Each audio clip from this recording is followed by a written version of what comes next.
Hi friends, my name is Prisha. Neat by Prisha જેમાં તમારું સ્વાગત છે. ચેપ્ટર નંબર 13 સજીવો અને વસ્તીનો સેકન્ડ પાર્ટ છે. આપણે આગળના પર ટોપિક પર જઈએ. મારી ચેનલને લાઇક, સબસ્ક્રાઇબ્સ અને બેલ આઇકોન દબાવજો. બધાને શેર કરજો. ઓકે, તમે તમારી એનસીઆરટી પ્લીઝ સાથે લઈને ભેજો, તમને ઇઝીલી ખબર પડે. Okay, late start. આપણે આગળ જઈએ. આપણો ટોપિક છે 13.1.2 અજૈવિક કારકો સામેની પ્રતિક્રિયાઓ.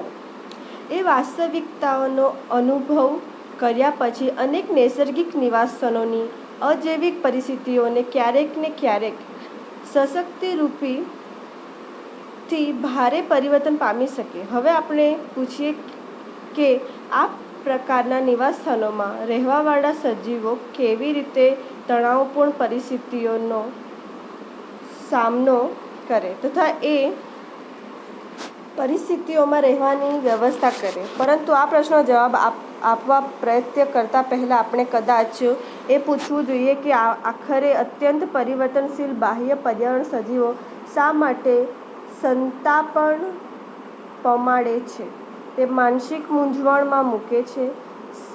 સજીવ એ આશા રાખે છે કે તેના અસ્તિત્વમાં લાંબા વર્ષના સમયગાળા દરમિયાન ઘણી જાતિઓની અપેક્ષિત સ્થાયી આંતરિક એટલે શરીરની અંદરની પર્યાવરણે વિકસિત કર્યું હશે, જે બધી જ જૈવ-રાસાયણિક પ્રક્રિયાઓ તથા દેહધાર્મિક કાર્યોને અધિકતમ કાર્યદક્ષતાથી કરવા દે અને આ જ રીતે જાતિઓની બધી જ રીતે યોગ્યતામાં વધારો કરે છે. ઉદાહરણ તરીકે આ સ્થિરતા દેહજળના ઇષ્ટતમ તાપમાન અને આશ્રુતિ સાંદ્રતાના સ્વરૂપે હોઈ શકે છે.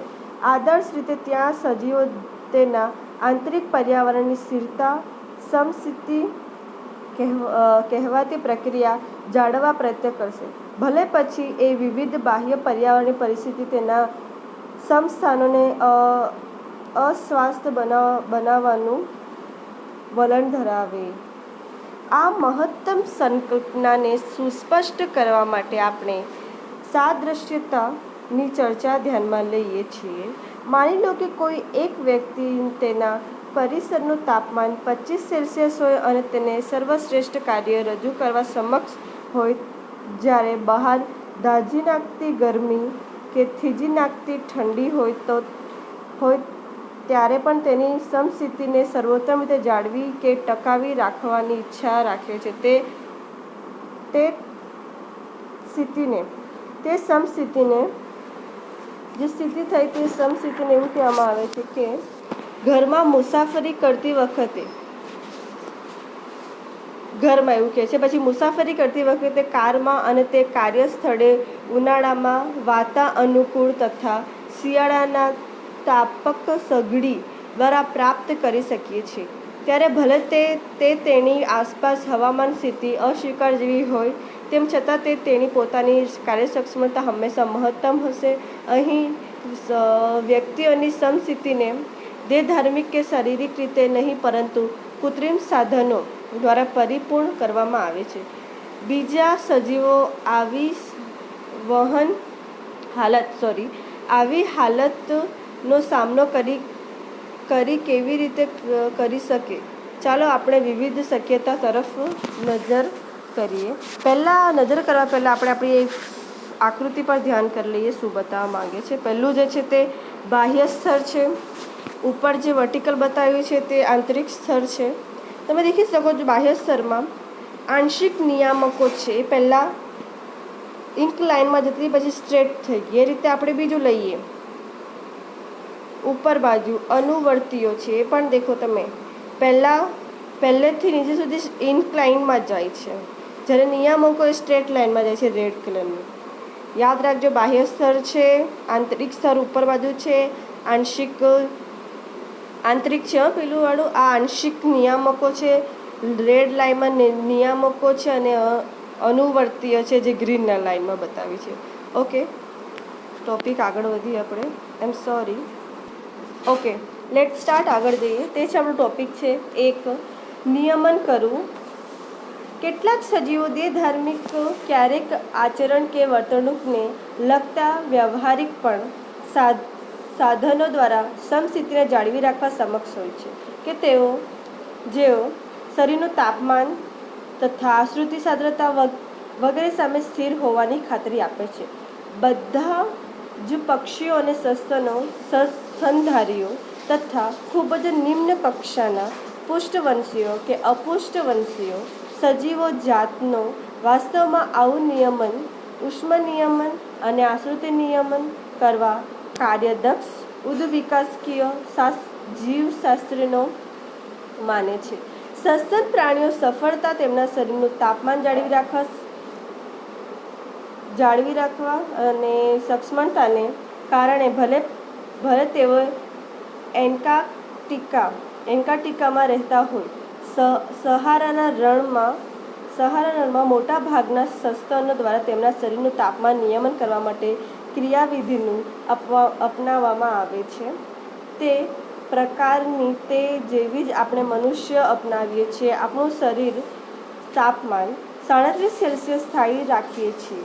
ઉનાળા જ્યારે બહારનું તાપમાન આપણા શરીરના તાપમાન કરતાં વધારે ત્યારે અતિશય પરસેવો થાય છે. ગરમીના પરિણામ સ્વરૂપે બાષ્પીભવનથી થતી શીતળતા એવી જ છે કે જે રણમાં શીતકની કામગીરી કરી શરીરનું તાપમાન નીચું લાવે છે. શિયાળામાં જ્યારે પર્યાવરણનું તાપમાન 37°C કરતાં ખૂબ જ વધારે નીચું હોય ત્યારે આપણે કાપાવા એટલે કંપ થતા હોય છે. આપણે કપાવાની લાગે છે, ધ્રુજારી પામીએ છીએ. તે એક પ્રકારની કસરત છે જેનાથી ઉષ્મા પેદા થાય છે અને શરીરનું તાપમાન ઊંચું આવે છે. અને બીજી બાજુ વનસ્પતિઓ તેમનું આંતરિક તાપમાન સ્થિર જાળવી રાખવામાં આવી કોઈ પણ ક્રિયાવિધિ કરતા નથી. સેકન્ડ પોઈન્ટ છે તે છે અનુકૂળ થવું. તે છે પ્રાણીઓની ધાર્યા કરતાં વધારે બહુમતી લગભગ 99% અને લગભગ બધી જ વનસ્પતિઓ તેમના આંતરિક પર્યાવરણને સ્થિર જાળવી શકતા નથી. તેમના શરીરનું તાપમાન આસપાસના પરિસરના તાપમાન અનુસાર બદલાયા કરે છે.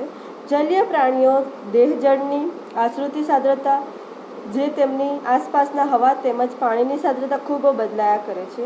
આ પ્રાણીઓ અને વનસ્પતિઓ સર્વથા અનુકૂલિત સજીવો કહેવાય છે. સજીવોમાં સ્થાયી આંતરિક પર્યાવરણના લાભને ધ્યાનમાં લેતા આપણે આવશ્યક પૂછવું જોઈએ કે અનુકૂલિત સજીવો શા માટે વિકસિત થઈને નિયામકી સજીવો બન્યા નથી. આપણે ઉપર જે મનુષ્યના સાદૃશ્ય ઉદાહરણનો ઉપયોગ કર્યો તેને યાદ કરો. કેટલાક લોકો નહીં પણ ગમે તે તેમની પાસે પણ એક વાતાનુકૂળ હોય છે અને કેટલાક લોકો તેઓને પરવડી શકે તેને ખરીદી શકે. ઘણા લોકો સર્વસ્થા એવા છે કે તે ઉનાળાની ગરમી મહિનામાં પોતાના પરસેવો નીકળી જવા દે છે અને અનુકૂલતમ કારીગીરીને સંતોષ માની લે છે. ઘણા સજીવો માટે ઉષ્મ નિયમન ઉર્જાની રીતે ખર્ચાળ હોય છે. છછુંદરો અને રંગબેરંગી ગુંજન પક્ષીઓ જેના નાના પ્રાણીઓ માટે સવિશેષ સાચું છે. ઉષ્મા ગુમાવી કે ઉષ્મા મેળવી અને સપાટ ક્ષેત્રમાં કાર્યકીય ત્યારે તે નાના પ્રાણીઓ સપાટીય ક્ષેત્ર તેમના કદ પરિણામની સાપેક્ષ વધારે હોય છે. જેથી જ્યારે બહારની બાજુ ઠંડી હોય ત્યારે તેમના શરીરની અંદર ઉષ્મા ખૂબ જ ઝડપથી ગુમાવવાનું વર્ણન દાખવે છે. આવી પરિસ્થિતિઓમાં તેઓને ચયાપચય દ્વારા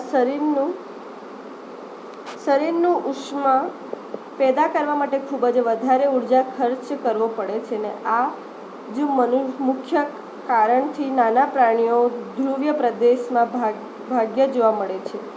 ઉદ્દીપ વિકાસના સમયગાળા દરમિયાન સ્થાયી આંતરિક પર્યાવરણની જાળવણી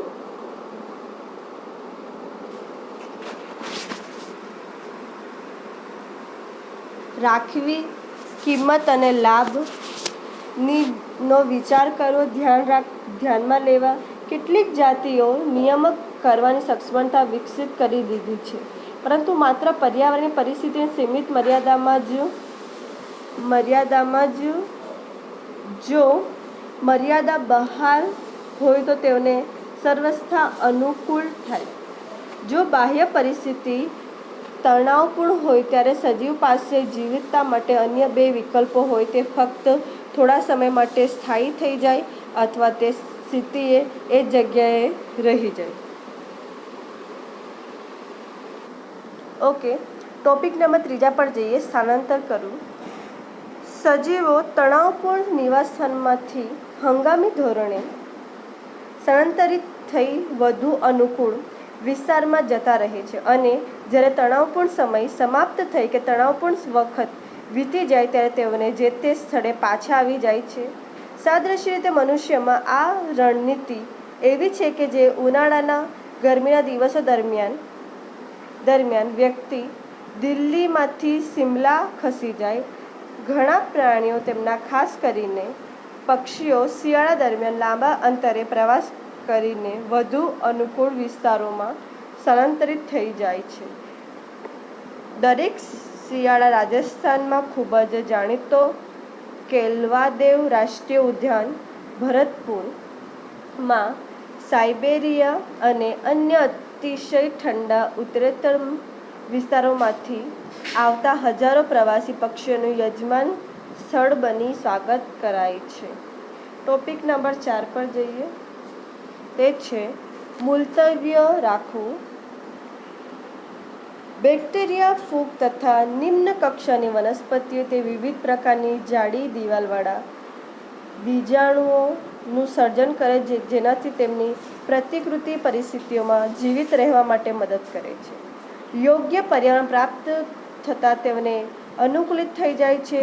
ઉચ્ચ કક્ષાની વનસ્પતિઓ અને બીજ અને કેટલીક બીજી વાનસ્પતિક પ્રાણીજન્ય સંરચનાઓને તેમના વિકિરણમાં મદદ કરવા ઉપરાંત તણાવ સમયગાળા પાર પાડવા સ્થાન સ્વરૂપે કામ કરે છે. અનુકૂળ તાપમાન અને ભેજની પરિસ્થિતિઓનો તેમનો નવો છોડ સ્વરૂપે અંકુરિત થાય છે. સુષુપ્ત અવસ્થામાં તેઓની ચયાપચય ક્રિયા ઘટાડી દે છે. પ્રાણીઓ સજીવો જો સ્થળાંતરિત કરવા માટે અસમર્થ હોય તો તેઓ જે સમયે ત્યાં પલાયન થઈ તણાવને ટાળી દે છે. શિયાળા દરમિયાન રીંછ શીત નિંદ્રામાં જતા રહેવાની જાણીતો કિસ્સો તથા તેણે સમય ત્યાંથી ભાગી છૂટવા એક ઉત્તમ ઉદાહરણ છે. કેટલાક ગોળકગાય અને માછલીઓ ગરમી તથા જળ શુષ્કનો જેવી ઉનાળા સંબંધી સમસ્યા ટાળવા ગ્રીન નિંદ્રામાં જતા રહે છે. પ્રતિકૂળ પરિસ્થિતિઓમાં સરોવર તથા તળાવોમાં ઘણી પ્રાણી પ્લવકો જાતનું સુષુપ્તા ધારણ કરવા માટે જાણીતું છે. વિપરીત પર્યાવરણીય પરિસ્થિતિઓ સામનો વિકાસમાં વિલંબ કરતી પ્રાણીઓ સુષુપ્તાની શારીરિક અવસ્થા પ્રાણી સુષુપ્ત અવસ્થા કે જે નિલંબિત વિકાસને એક અવસ્થા છે. બીજા ટોપિક પર જઈએ. જે ટોપિક હમણાં બતાવવામાં આવ્યું છે તે છે 13.1.3. ઓકે, અનુકૂલનો. સજીવો પર્યાવરણમાં અત્યંત કઠિન પરિસ્થિતિઓ હોય ત્યારે તે સામનો કરવા માટે સજીવ ઉપલબ્ધ અનેકવિધ વિકલ્પો અપનાવવા નજરે જોવાય છે કે જ્યાં કેટલાક સજીવ ચોક્કસ દેહધાર્મિક અવસ્થા દ્વારા પ્રતિક્રિયા આપવા સમક્ષ હોય છે જ્યારે બીજા કેટલાક પોતાની વર્તણૂક દ્વારા વ્યવહારિક રીતે પ્રતિકૂળ પરિસ્થિતિ સામે પ્રતિક્રિયા કરે છે. અસ્થાયી રૂપે ઓછા તણાવયુક્ત નિવાસસ્થાન તરફ સ્થળાંતરિત કરે છે. આ પ્રક્રિયાને વાસ્તવમાં તેમના અનુકૂલનો પણ કહે છે. તેથી આપણે કહી શકીએ છીએ કે અનુકૂલન એ સજીવનું કોઈ એક સવિશેષ લક્ષણ બાહ્યકાયિકીય, દેહધાર્મિક પછી વ્યવહારિક છે જે સજીવ જેના નિવાસસ્થાનમાં જીવિત રહેવા માટે અને પ્રજનન કરવા માટે યોગ્ય બનાવે છે. ઘણા અનુકૂલનો લાંબા ઉદ્વિકાસકીય સમયથી યાત્રા બાદ વિકસિત થાય છે અને જનનિક સ્થાયી બને છે. પ્રાણીઓના બાહ્ય સ્ત્રોતની ગેરહાજરી. ઉત્તર અમેરિકાના રણમાં કંગારૂ ઉંદર પાણીને લગતી તમામ જરૂરિયાતો તેમની આંતરિક ચરબીના ઓક્સિડેશન જે પાણીમાં ઉપપેદાશ દ્વારા પૂર્ણ કરવામાં કર્મ સમક્ષ છે. પછી તે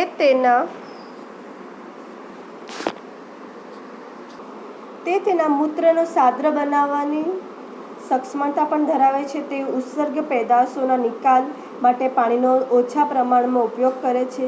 ઘણી રણની વનસ્પતિ તેમની પર્ણોની સપાટી પર જાડું ક્યુટિકલ ધરાવે છે અને તે બાષ્પસર્જન દ્વારા થતો પાણીનો વ્યય ઘટાડવા તેમને પર્ણરંધ્રો ઊંડા ગતોમાં ગોઠવાયેલા છે. તેઓ વિશિષ્ટ પ્રકાશ સંશ્લેષણ માર્ગ જેમાં CAM પણ ધરાવે છે. તે ક્યાં હતા તે જે દિવસમાં સમય દરમિયાન તેમના પર્ણરંધ્રો બંધ રાખવા યોગ્ય બનાવે છે. કેટલાક ફાફડાથોડ જેવી રણની વનસ્પતિઓ પણ ધરાવતી નથી. તેઓ રૂપાંતરિત કંટકોમાંથી ફેરવાઈ જાય છે. પ્રકાશ સંશ્લેષણનું કાર્ય ચપટા પ્રકાંડ દ્વારા પરિપૂર્ણ કરવામાં આવે છે. ઠંડી આબોહવાયુક્ત વિસ્તારમાં સસ્તન પ્રાણીઓ સામાન્ય રીતે ઉષ્માનો વ્યય ઘટાડવા ટૂંકા કાન અને ટૂંકા ઉપાંગો ધરાવે છે, જેને એલેનનો નિયમ રૂલ કહે છે. ધ્રુવીય સમુદ્રમાં સીલ જેવી જલીય સસલો તેમના ત્વચાની નીચે ચરબીનું જાડું થર દરિયાઈ પ્રાણી ચરબી ધરાવે છે, જે ઉષ્મા અવરોધક તથા શરીરની ગરમીને ઘટાડવા કામ કરે છે. આગળ કેટલાક સજીવો દેહધાર્મિક અનુકૂલનો ધરાવે કે જે તેમના તણાવભરી પરિસ્થિતિ સામે ત્વરિત પ્રતિક્રિયા અપનાવી દે છે. તે જો ક્યારેક તમે કોઈ વધુ ઊંચાઈવાળા ઉત્તંગુ વિસ્તાર એટલે કે ગ્રેટર ધેન 3500 મીટરથી વધુ મનાલી પાસે રોહતર ઘાટ અને લેહમાં જવાનું થાય તો તમે ઉત્તંગુ બીમારી ઊંચાઈ સંબંધિત બીમારી એટલે આવશ્યક અનુભવ કરાશે. ઉબકા, થકાવટ તથા હૃદયના ધબકારા વધવા વગેરે સમાવિષ્ટ આ બીમારીઓ લક્ષણો છે. આનું કારણ એ જ છે કે વધુ ઊંચાઈ ધરાવતા વિસ્તારોએ વાતાવરણ દબાણ ઓછું થાય છે, જેને કારણે શરીરને પૂરતો ઓક્સિજન મળતો નથી. પરંતુ ધીમે ધીમે તમે સ્થાનિક હવાને સાનુકૂળ એટલે થઈ જશો અને તેને ઉત્તંગુતા બીમારીને અનુભવવાનું અટકી જશે.